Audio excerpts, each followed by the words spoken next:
One, two, one, two, one, two. Check this out.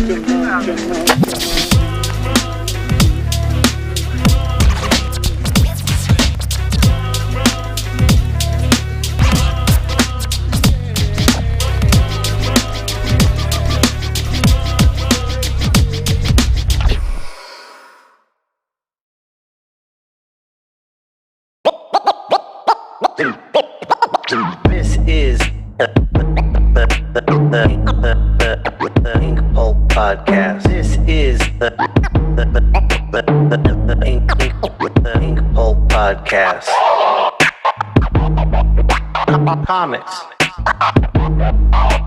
hip hop, life.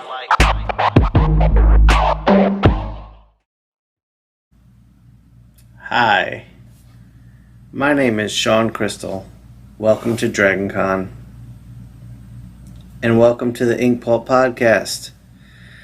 For those of you who are not familiar with this podcast, or maybe not familiar with me, I'm a comic book artist and frequent guest of DragonCon. And since it's canceled this year due to COVID, they asked me to record a special episode of my podcast for them. And so that's what I'm here doing today. I recorded a typical podcast where I interview another creator. This time a good friend of mine, Jeff Dekal. And I think I just said I was a frequent guest of DragonCon. That's not true. I've been a guest of DragonCon once, and this was going to be my second year. I'm a local Atlantean from Atlanta. And it's easy for me to do, and I did it for the first time last year, and I really enjoyed it, and I did it with my good friend Jeff. So we kind of wanted to talk about a few things, art, obviously, and what the con experience is like from an artist perspective, sitting behind the table, and when we're off the floor as well, and what cons mean to us personally and professionally. So that's what we're going to do today. I'm a comic book artist. Jeff is a comic book artist. We've worked for Marvel, DC, Boom, AWA, Dark Horse, bunch of companies. You can follow me across all my social media at Inkpulp, INKPULP, and that's on Instagram, that's on Facebook, that's on Twitter, that's my YouTube channel, that's where my other podcasts are. So if you like this one, please go over to my YouTube channel and subscribe.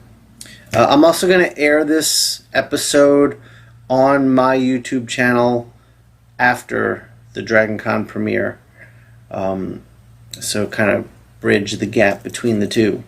So normally my intros are a little longer and a little more introspective, sometimes filled with some Eastern ideas, some philosophy, some positive mental energy. But being that you're not familiar with this podcast, and this is really a DragonCon special, I want to keep it to what they sort of asked for. But check out my other podcasts for that sort of stuff. So I hope you enjoy today. I hope you enjoy watching and listening, and I hope to see you on my stuff as well. Thank you. And I really hope to see you all next year at DragonCon 2021. Peace. Welcome to the Inkpulp Podcast. I'm your host, Shawn Crystal. I'm here with my guest, Jeff Dekal. What up, Jeff? What up? And we're doing this as a little special treat for DragonCon. So we're going to do what I do normally on the show, which is talk and draw. So I'm going to switch my camera, and Jeff's going to switch his to our artwork, and we're going to have a chat. Boom. All right, cool. So I'm working on the spot illustration for Ahoy Comics right now. I'm going to plug in my light box because I got to transfer it. And Jeff, you're working on a... I'm doing a retailer exclusive variant cover for Vampirella, and the retailer is MetaHumans Comics. So I guess it'll be available through them. Do you know when? No. I mean, I gotta have it finished. Well, today is August. I gotta have it finished by next week. So I mean, Okay. Within a month or two, I guess. All right, cool. So keep your eyes out. So the reason we're doing this, I mean, Jeff and I normally do a lot of shows together, and due to COVID, we haven't been doing shows. So we're helping DragonCon fill out their weekend with some content, but it also gives us the time to reflect on shows of the past and tell some stories. But last year, that was the first year I had done DragonCon. Was that the first year you did it, Jeff? Yep. And we had a good time. I thought we had a good show. It lived up to its its hype. Yes, it did. It most definitely did. I honestly didn't know. I didn't know what to expect. I think going in, I knew it would be well attended because I know it's a popular show. What I wasn't sure about was would it be well attended with interest in comics and beyond that, interest in original art. Because what we do, Jeff and I, is we sell a lot of original artwork, some prints, a little bit of merch here and there. But cons are, I don't want to speak for you, but for me, cons have become a very big part of my income. Yeah, same here, man. Yeah, same here. I mean, if we don't do good at a con, it's such an expense on energy, on finances, on all that stuff. So it's right. It's important to do pretty good. And like you said, I mean, before we did DragonCon, hearing everything about it, it was such a mixed bag with all the different, all the cosplay, it's set up differently. It's in different buildings. It's a different show. It's a unique show. So right.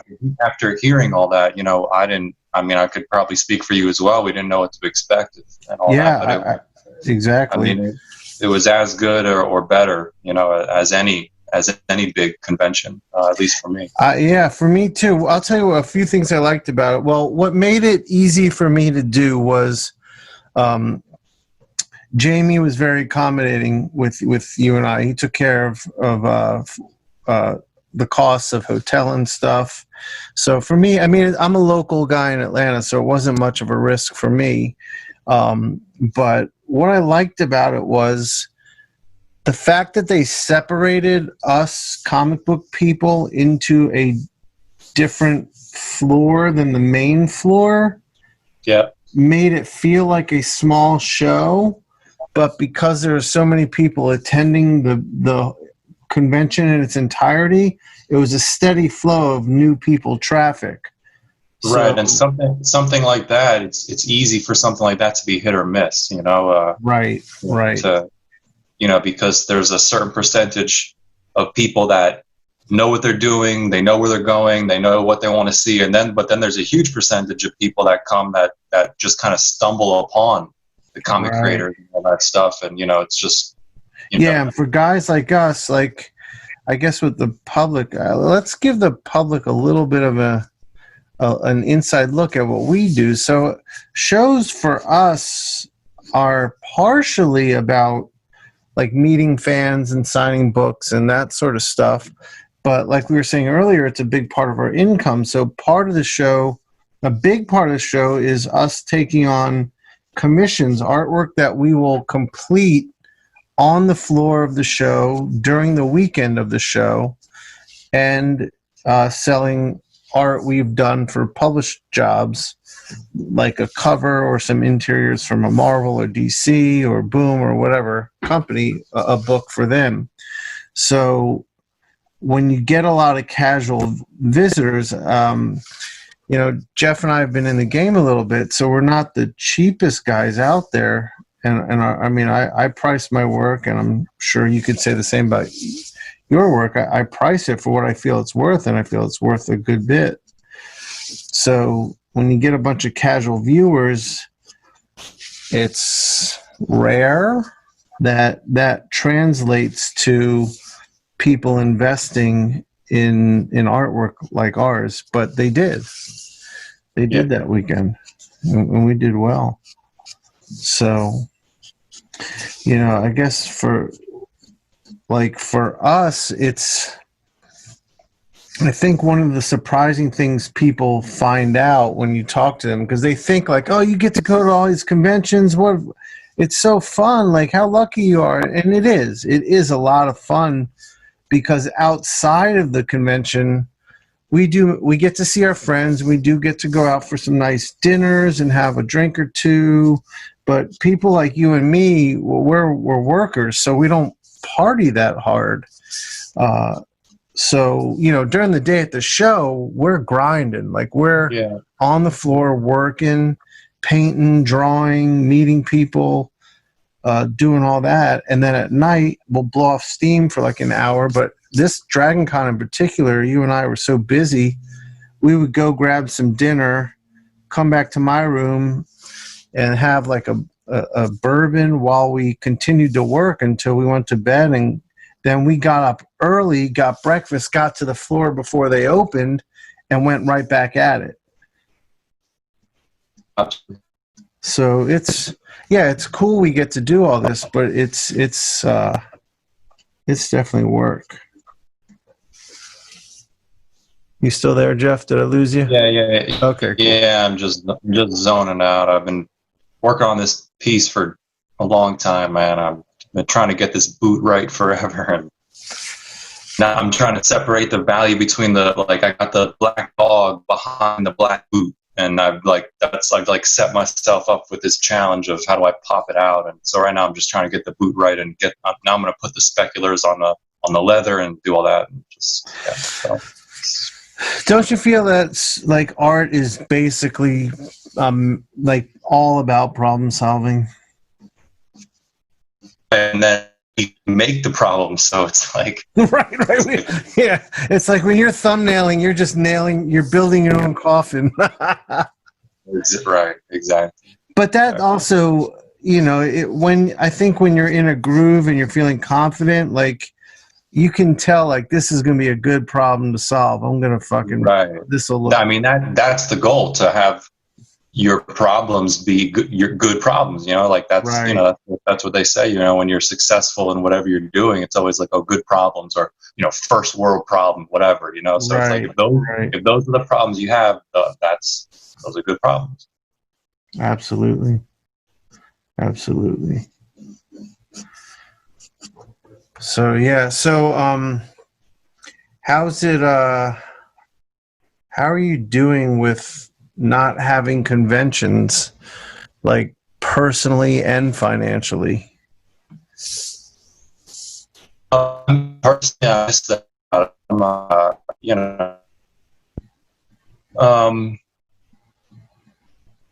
Obviously the things that we just touched on, dinners, friends, even just working so much, it's different. Working in a studio is different than working at a table at a convention. It's both hard work, but it's it's different. It's like when you're training for something, it's like going to the gym, training hard, or like actually running the marathon. It's like right. You're both training. It's a different thing. But yeah, no, I miss it a lot financially. Obviously, I think everybody lost a lot of money this year. I'm all right this year, but I mean, if conventions don't come back at least to some degree, I mean that I'll definitely have to kind of think about some stuff and deal with that accordingly. But right now, I just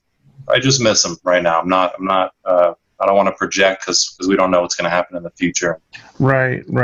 Yeah, I think for me, like, yeah, I've had my financial hit, but I've also been resourceful and found solutions around that. But what I have missed is like seeing seeing you and our friends. Like for someone like me, I mean, my life at home is pretty quiet. I have work and I have a family, and I go to the gym. I have dinner with family. I do home stuff, and it's about it. So conventions that's my social life. Yeah, man. And that's when I see my friends. My friends don't live near me, a lot of them. I don't have a lot of friends near me. They live I'm sure this, the same as with you, but they live all over the world. Yeah, I mean, in the past, since I got into comics, that's like, I mean, I live where I pretty much grew up in South Florida. So, I've been here so long. I know so many people, but it's like I really, people lose touch, you know how it goes. But yeah, my social reservoir, or whatever you want to call it, is kind of in the past couple of years to a lot of friends in town now versus a lot of people around the world. A lot of friends around the country and stuff and all that. So yeah, that's where I'm getting hit too. Just missing that outlet, the social time. But yeah, I'm looking forward to hopefully getting back to some normalcy with these shows. Yeah, pretty soon. What are the shows you miss the most? This year I was really looking forward to Emerald City. Like the first show of the year, the last show I had done last year was DragonCon with you. Right. I didn't do, no, I did a small show in North Carolina. I did do that. But I didn't do New York. I didn't do like any of the big summer or fall shows outside of DragonCon. So it had been a while, and I was really like feeling like, oh man, I need to get to a con. I need to see my friends. I need to like check in with some fans and do some artwork and all this stuff. And also just financially, I was like, this is coming at, like, I kind of plan as freelancers and artists, we plan our finances ahead. So like con season, I had planned out like March, April, May, and June what shows I was doing. I was like, all right, I'm doing so many shows that will be the bulk of my income for the spring into the summer. So then losing that, it was like all that vanished. But back to the question, it was definitely Emerald City, and I was really looking forward to doing a small show in Kentucky called Lexington Comic and Toy Convention or Expo, because we were going to get a private tour of Woodford Reserve, the distillery. Yeah, you told me about that, man. That would have been crazy. I was really excited about that. And I was looking forward to doing DragonCon again this year with you, because last year was good. We hit some good meal spots. I had some more spots I wanted to take you. Yeah. It was a type of show where we could work hard and chill a bit. Right. And, we had a good time there. I think I was hoping we could get some more of our friends out to that show this year too. Yeah. And I was looking forward to Heroes Con as always. But mainly that. What about you? Yeah, definitely Heroes. I mean, that's the one, man. That's where everybody kind of congregates. But also I had these two amazing shows in Europe that I was really looking forward to. Oh, yes. Yeah, one was the Lake Como Comic Con, and then the following weekend, me and a couple of buddies were going to drive up through Switzerland to Basel for Fantasy Basel. I think that's what it was called. So that would have been. Who were you driving up there with? They had a couple guys. Like they're not comic book artists. Oh, just friends of yours. Yeah, they're fans that live in Hungary. Dope. Yeah, so they were going to go to the Lake Como Comic Con just as fans and collectors. and then we were going to go to Basel together. That's awesome. Yeah, you reminded me. I was supposed to do this small show in Croatia that I did last year, and they invited me back on the Adriatic Sea, and that was a really, really great experience in Makarska called Mafest. And so that was canceled. My whole trip, I was taking my whole family to there. So I was looking forward to that show. Yeah. Because that's a really good time. But yeah, and then also, like you said, Emerald City, man, it's been maybe 3 or 4 years since I did that one. I was looking forward to that too. Yeah, I didn't do it last year, I don't think. And then the year before you did it, but you weren't there. Right. Yeah. What about when you get home from cons, do you schedule like a day or two after you get back to just kind of reacclimate? No, man. I never do. Yeah, no, I don't need. I mean, it depends on the con. Sometimes I'll come home that Sunday night. Sometimes I'll come home Monday morning. But no, I just feel like I've been. No, man. I just feel like I've kind of missed my routine for 3, 4, 5 days, whatever it is, and I just like to get back to it. I just like to unpack and just hit the gym and just get right back into it. Yeah, I mean, lately I've been thinking about doing it. Unpacking. What I'm talking about reacclimating is spending time unpacking and getting back to the gym routine. But like when I get back, it's also all the family catching up. So trying to dive right back into like the normalcy of work and routine, it always turns into the most stressful few days, and I'm exhausted. Right. And I mean, we're different in that regard because you got a family and I live alone and stuff. So it's right. Different for me. So, but no, man, I just unpack and I'm good. I'm ready to keep going. Yeah. I think I'm going to try to start just give myself a day to unpack and get to the gym and maybe just chill for a little bit and catch up on some rest.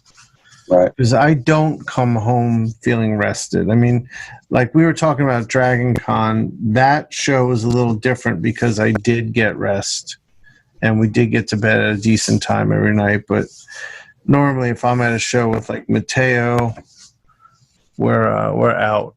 Not terribly late, but 12 or 1 every night, having a few drinks.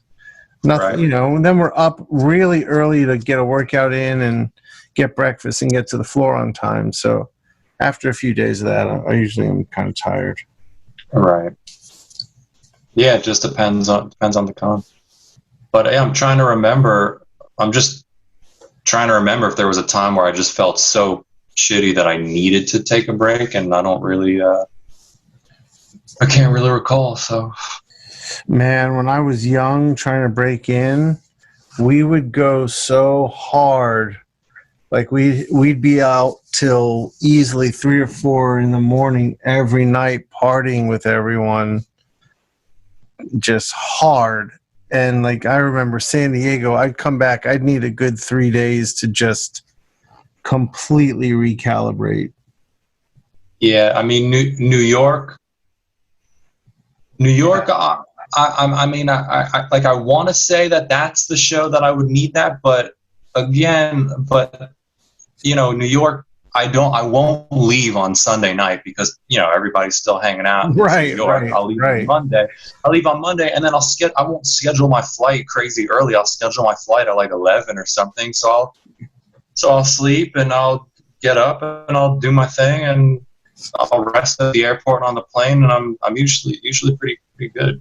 That's good. I think, but again, I mean, not again. I mean, if you want to kind of transition our conversation, I really think that depends on how you take care of your body, how you like the lifestyle that you live generally, not during the con, before the con, because if you're doing what you got to do for yourself, you're going to be able to handle stress. You're going to be able to handle not sleeping. You're going to be able to handle these things a lot better than if you don't take care of yourself. I'm not, it is what it is when people talk about con crud and all that, but it's like, I don't get sick more often when cons were heavy a lot. Like, I didn't get sick a lot, because, Right. I never, ever worry about con crud. I see everyone complain about it because I live such a healthy lifestyle. My immune system is pretty good.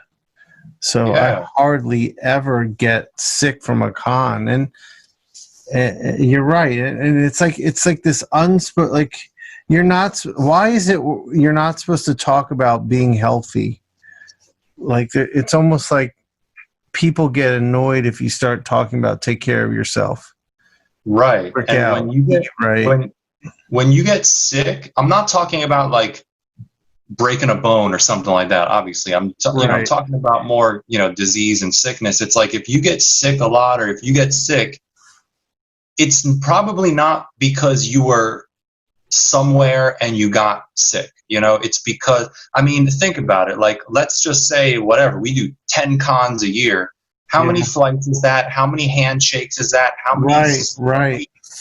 Do you think that, okay, and then let's say you got sick once or twice that year. Do you think that only 1 or 2 viruses got into your body? Those are the only 2 viruses that got into your body. Right. So if you take care of yourself, your body knows what to do. It knows how to eradicate those viruses and stuff. And I agree.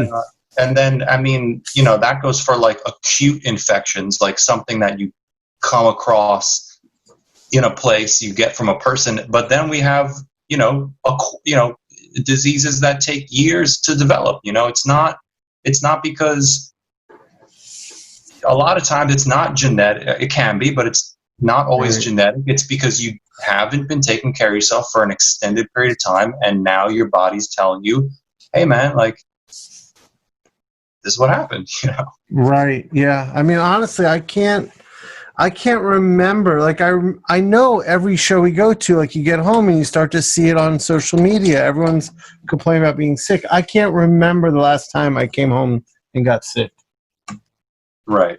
Yeah. Same for me. I'm thinking there's I can remember once or twice, but like years ago. Yeah, that's what I mean. It's been a while. Like, I do remember it happening, but a while ago. And I also wasn't in taking care of myself as good as I am like now. Right. And I know, and I know it's not easy, and it does require education and but not like formal education, just your right. And it's right. And it's not easy, but it's a choice. Exactly. And that kind of, like I was telling you when earlier when we first got on Zoom before I hit record, like, I had just got back from a short trip to Jersey to my art dealer's house to sign all my new art books. And because of that, everything's very locked down, so it's not like I could get to a gym in Jersey. And I decided to just give myself a couple days off because I'd been working out really hard. And so I didn't work out for a good 4 days, probably the day before I left, the time I was gone. So this morning, I was like, all right, we got to get up and go for a run. And I was like, this is going to be rough because I haven't done it. I haven't ran in a little over a week. So I was like, this is going to suck a little bit, but that means I need to do it. And I started off in my head with if it gets really hard, you can always stop. And going back to a podcast you and I recorded before, we were talking about David Goggins stuff. When I hear that in my head, that's when I tell myself, you need to go farther today. Yeah. And I ended up I started getting into it. I was like, this isn't terrible. It's not as smooth as it was. And I ended up going farther today than I've ever gone, just because I made myself do it. It wasn't easy, but I know when I hear that voice that says, take it easy, I need to silence the fuck out of it. by doing the opposite. Yeah, and I mean that's so I do the same thing. You and I, share that. We have that in common, and a lot of people don't. And Right. why do you I mean, for me, like, I go to the gym every day, man, and I lift as heavy as I can, and I don't save anything. I don't save any energy. I want to expend as much as I can. And I look at a lot of people that don't, and why do you think that is? What do you think makes us really love that shit and thrive on it and almost be addicted to it? And then other people don't give a shit about them. Not that they don't give a shit, but it's just not important to them, or it's not a priority. For me, it comes back to this. It's hard. It's easy to just take it easy. But when I was young, when I first started exercising, I was probably 15 or so. Or let me even back up. Even before that, when I was skateboarding, and I really got into it and was almost amateur sponsored. And what skateboarding was, what it taught me was how to work hard for something and see that it actually gives me results. So if I wanted to do a new trick, it became obsessive because I had learned, and maybe it's people don't learn this, that if you push yourself past your perceived limits, you can do things you weren't capable of before.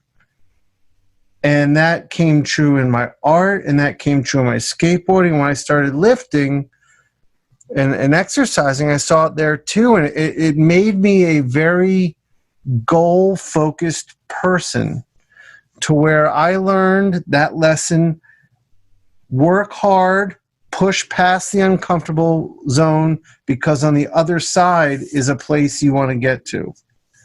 Right. And so I think that's, if you've never exercised, I don't know. I mean, I guess some people learn it just from art alone, but it's not.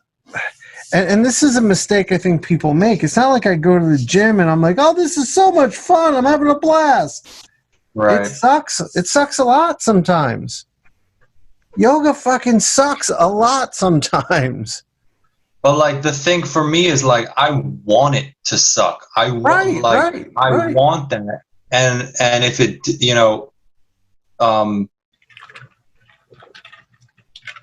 I don't know. I'm trying to kind of be careful what I say, but I don't know. Maybe I shouldn't. Maybe I should just say it. But it's like, we live in such a reward-orientated society, but the rewards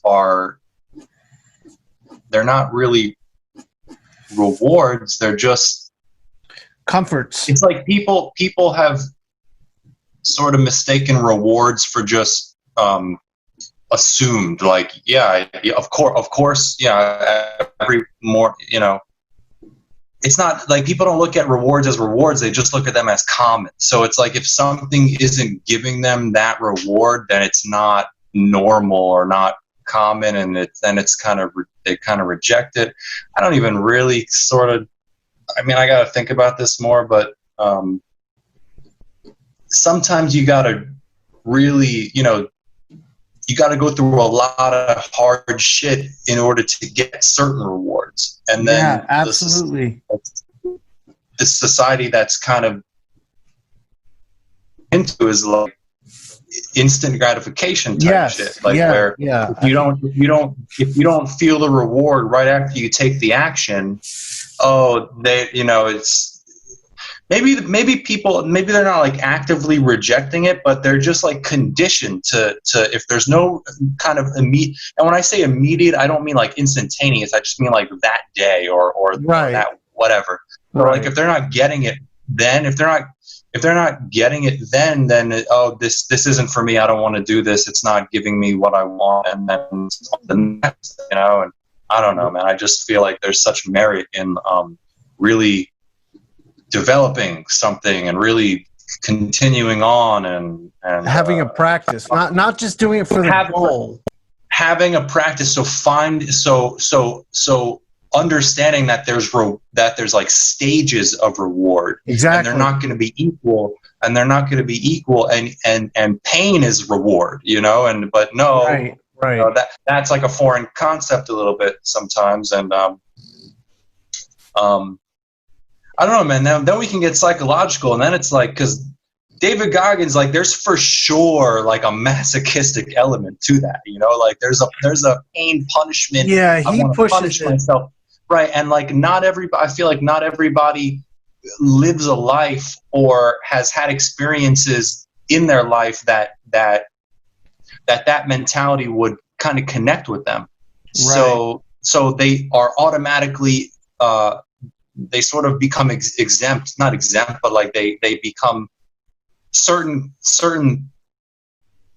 quote unquote rewards, not willing to feel that pain, suffering, and the hardship to get those rewards. But in the long run, those, in my opinion, are usually the best rewards in the long run. And the long run is something that's kind of what I'm talking about. Like it's people can't see the long run, and that's all. And then again, that's almost like an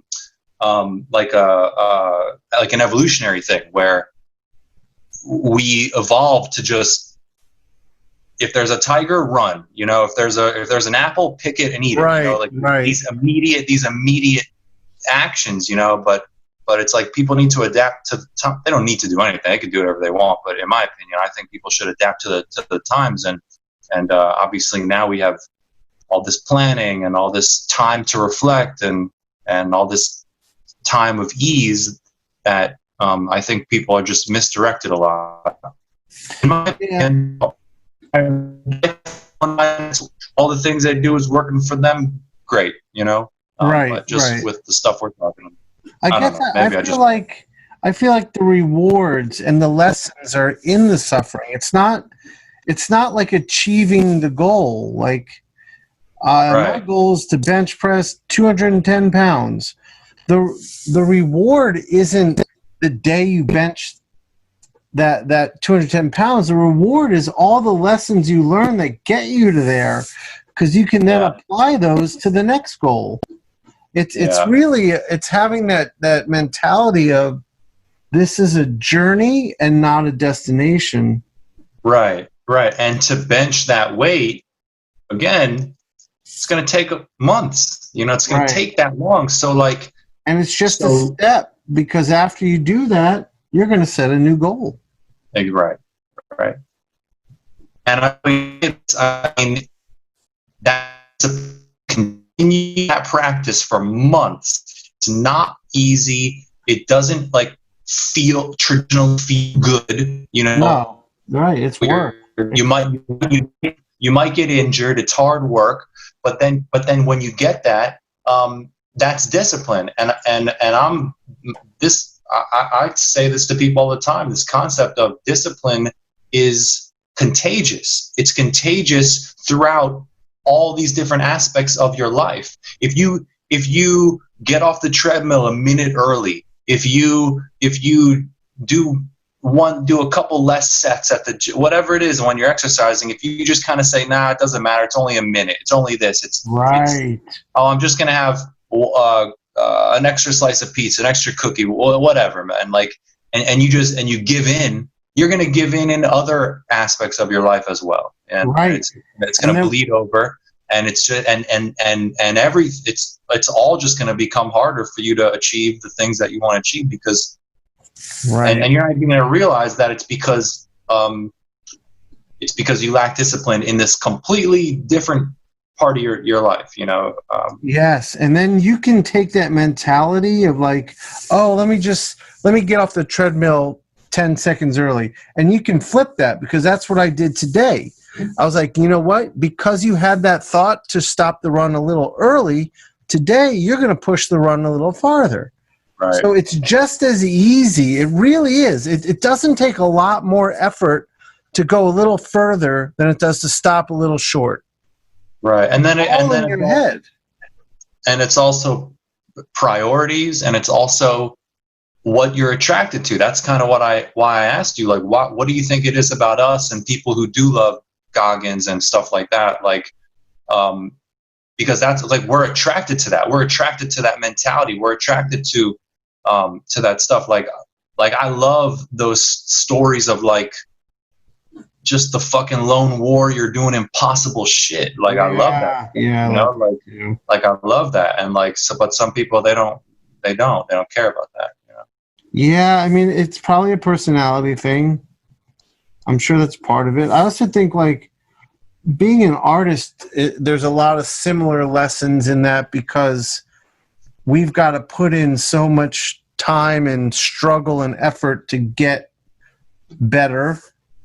Right. Then that even might have answered it a little bit. Like, we've spent our whole life doing something that's really hard, that takes patience, that takes time, that takes discipline.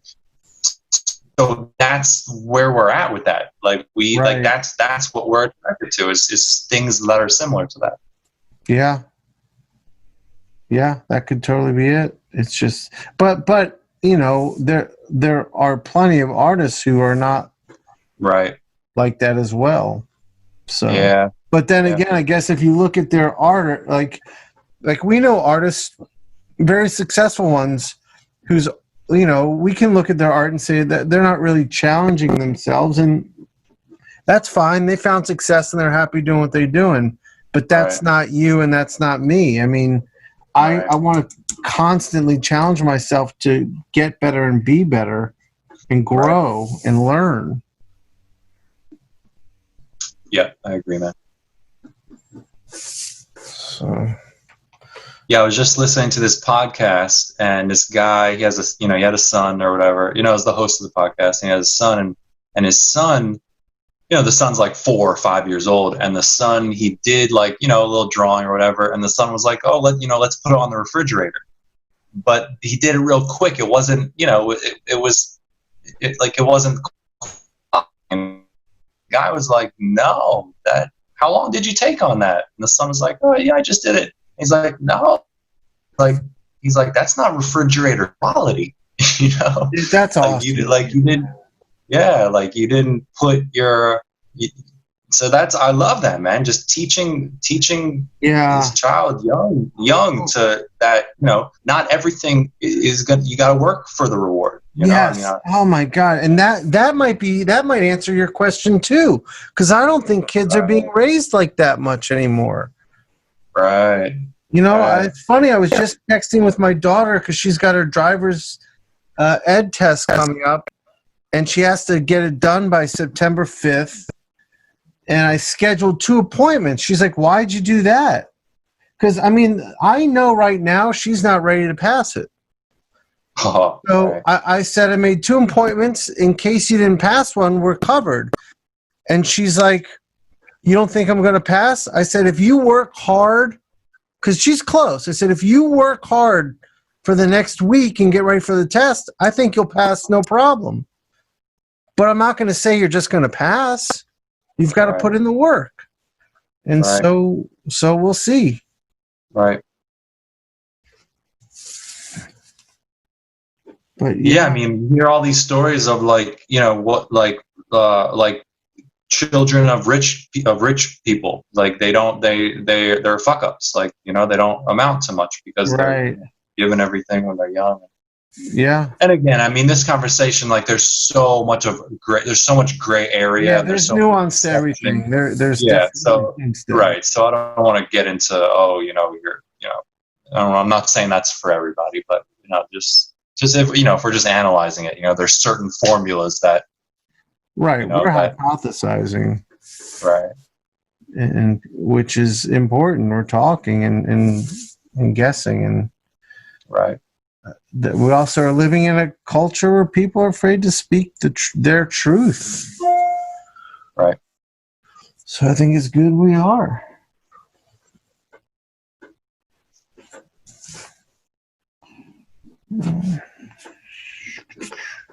How's your drawing coming? It's coming, man. It's taking me so long. I mean, I don't really have direct. I'm looking at some pictures of like leather boots, but none from the lighting and the angle that I have that I have the painting at. So I'm just. Are you close Just trying to getting to where you want to be? Yeah, it's almost done, but I'm just having trouble nailing that like leather kind of look. Yeah, you put in a lot of time. You figure that shit out. It's evident in your work. Thanks. You're not fudging anything.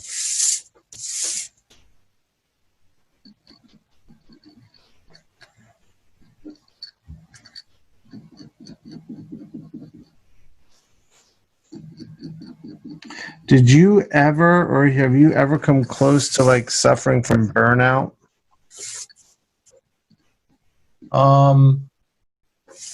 For sure. But I heard a great artist say one time that like artist block and burnout and those things are because you reach your limitation. Right, Like right. you can't get past that mark because you don't have the knowledge or the skill set to pull off whatever you're trying.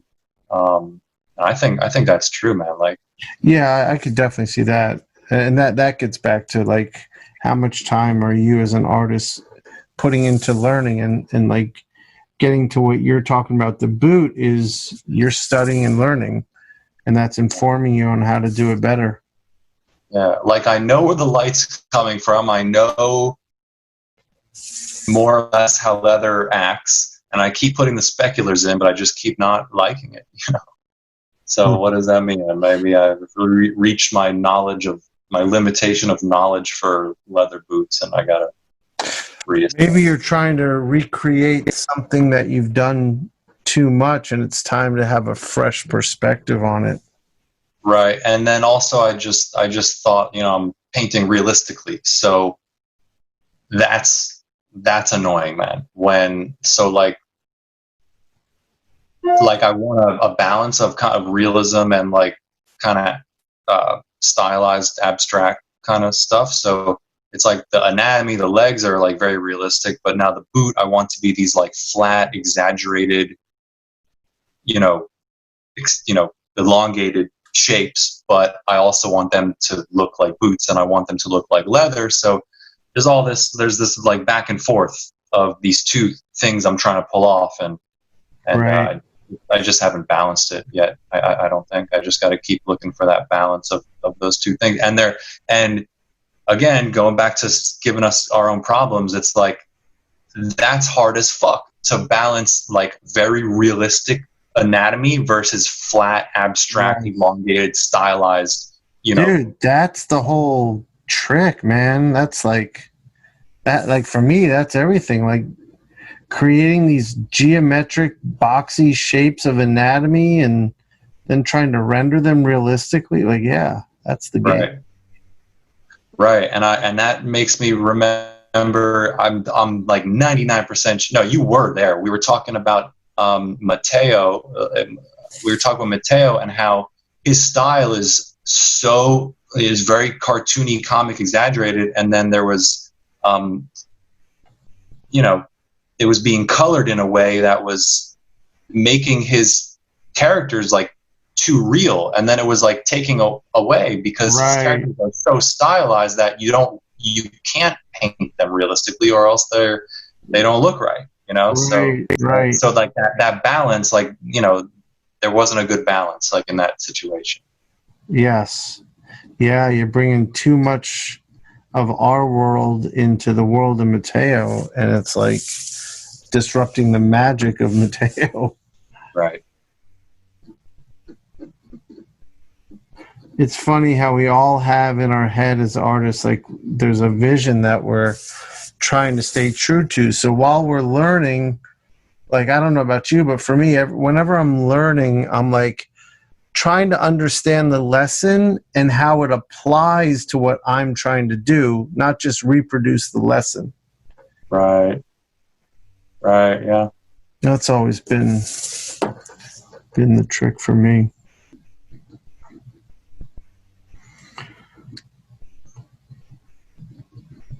So let's start to wrap it up a bit. I guess let's talk about, do you have any guesses? I mean, these are wild guesses on when we're going to get back to cons. I don't know when. I do think that the way cons are, the way, the nature of cons, I don't think we're ever going to go back to 50,000, whatever, man, 20, 30,000. I don't think we're going to go back to big convention centers stuffed with people. You think it's gone for good?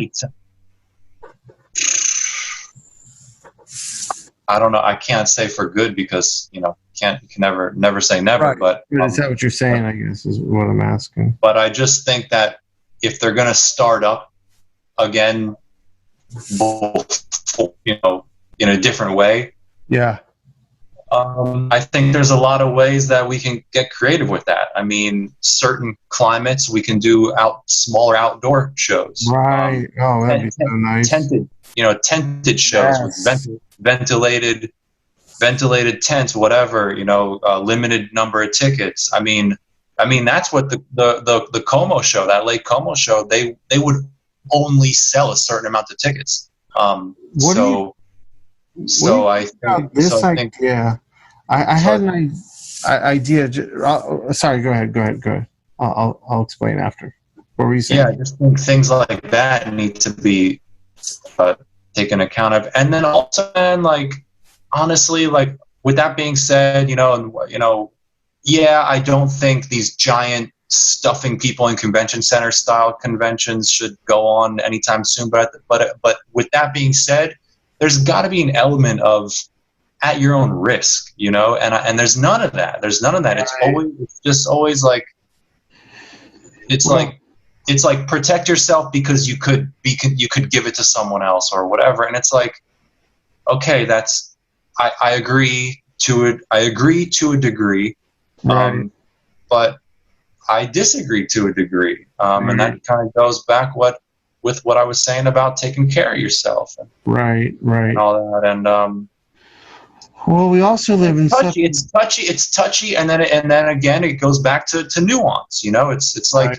We can't make blanket statements. We can't say, everybody should take care of themselves. There's certain people that they can't take care of themselves for whatever reason. I don't know. Right. So it's just hard, man. It's just so hard to have a conversation like this and really make headway, because there's always going to be someone with an opposing view, and that opposing view, their points may be very valid. So we all kind of come from where what we know and how we live, and we can't take every variable into account when we make our decisions. So with everything I'm saying, I'm still open to someone, informing me on something that I'm unaware of or whatever. So right. I don't know, man. But society right there. What you just said, what you're willing to do is what so few people are willing to do right now. Hear an outside opinion and allow it to inform and possibly change their own. Right. That's gotta fucking change. But yeah, people don't like doing that. People like being reinforced with their own views. Right. Well, I wonder if we're going to get to a point where conventions will have access hours, you can buy a 10 to 2 ticket or a 2 to 7 ticket. Right. Okay. I like that. Yeah. I don't know how you enforce that. Right. I don't know if you have an intermission in the day where you clear everyone out, which for us would be great. Let's go grab a meal and a beer and a coffee, and we'll come back and put in some more hours. Dude, yeah. Absolutely. So absolutely. We just got done saying that, we don't get sick and all that, which is great, but a lot of people do. Right. And those cons, the traditional convention that we've been going to, dude, for even without the COVID, people are getting sick with the flu or with the cold anyway. Right. So maybe it doesn't kill them, but it still makes them feel like shit for a few days. So Yeah. Just let's we don't mitigate a little bit of that, at the same time. Yeah, agreed. And part of me is like, I wouldn't mind seeing the pop culture phenomenon con die a little bit and return to the comic book con. Right. That wouldn't be bad. It's not like those added numbers really translate to any benefits for us in the comic art area. Right. We talk about that all the time. Just because celebrity whoever is going to be there, that doesn't mean that we're going to get more sales or right. I mean, like just because celebrity whoever is going to bring in more people, that doesn't, right? Like you said, that doesn't translate for us. Exactly. Yeah, I guess we'll see.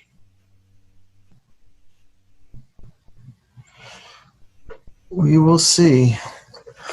All right. Well, I guess we've hypothesized quite a bit about the future cons and people's motivations. So I think we've done our job here, Jeff. Is there anything else you wanted to touch on before I close the show down a bit? No, I just want to thank Jamie and everybody at DragonCon and all that stuff for everything they do. And for sure. Thank you, Jamie. You want to plug your social media at all, Jeff? Wait, say that again. I just lost you. Everything's Dekal. At Jeff Dekal. Yeah, everything. My website. It's all. Just Google Jeff Dekal. It'll all come up. All right, cool. And I am at Inkpulp, INKPULP. And this podcast you will hear on DragonCon stream, I assume. But I'll also put it up on my YouTube channel, so check for it there as well.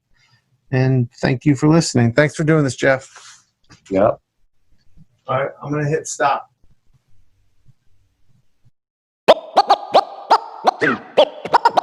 This is the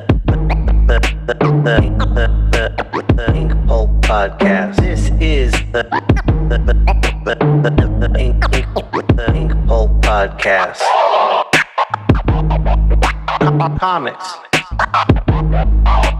hip hop, life.